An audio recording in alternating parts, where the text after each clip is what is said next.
Joining us now for more on this is CBS News Chief White House correspondent Nancy Cordes. Nancy, you heard Daniel's assessment. I imagine that the White House is also celebrating these latest job numbers reports. What can you tell us?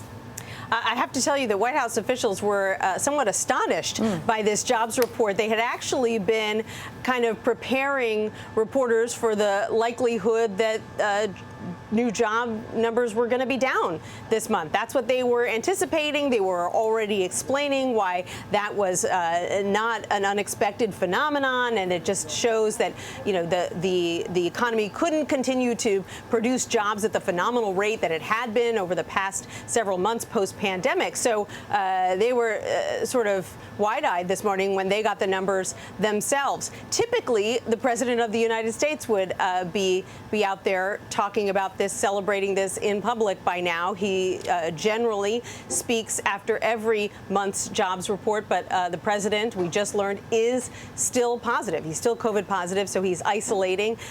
He will speak from, remotely or potentially from an outdoor balcony today to talk about all of that. But it's not his preferred method of sharing his views with the American public. That's for sure.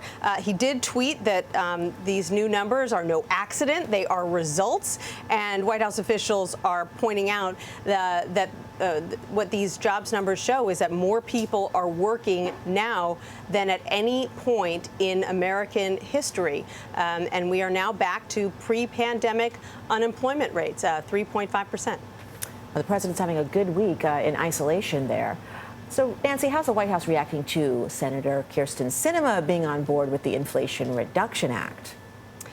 Well, they expressed great joy at this development. You know, Kyrsten Sinema is sometimes hard to pin down. She wasn't making her views about this deal public. 49 Senate Democrats were on board, but they needed her support as well for this massive bill. It would be the largest climate bill in U.S. history. It also enables Medicare to negotiate some prescription drug prices for the first time. And it also raises some taxes. It imposes this minimum tax for large corporations, and that was the concern that Democrats had, that perhaps Sinema would balk at some of the tax measures that are in this bill that are meant to increase revenue. She did have some changes that she wanted to the bill. Democrats seem to be okay with that. No major changes that would knock things off course. And so the White House is saying that this is going to be a major boon for the American people, but they also can't count their chickens before they're hatched. The Senate still has to pass this bill. There can always be hiccups, and they're working on a tight timeline here because they would like to get this all done before Congress leaves for the August recess. And we have certainly seen those hiccups at the last moment, Nancy. I also want to ask you about the White House summoning China's ambassador Thursday after China launched ballistic missiles near Taiwan. Tell us, what purpose did this action serve? And give us some context for understanding how significant that is. Sure. Well, this was some diplomatic tit for tat, if you will. The other night, the U.S. ambassador to China was summoned to meet with Chinese officials in the middle of the night after Speaker Pelosi touched down in Taiwan. The Chinese were not happy about that. They had said beforehand that they didn't want her to visit Taiwan. Obviously, China considers Taiwan to be Chinese territory. They don't like it when they view outside officials showing support for Taiwanese democracy or Taiwanese independence.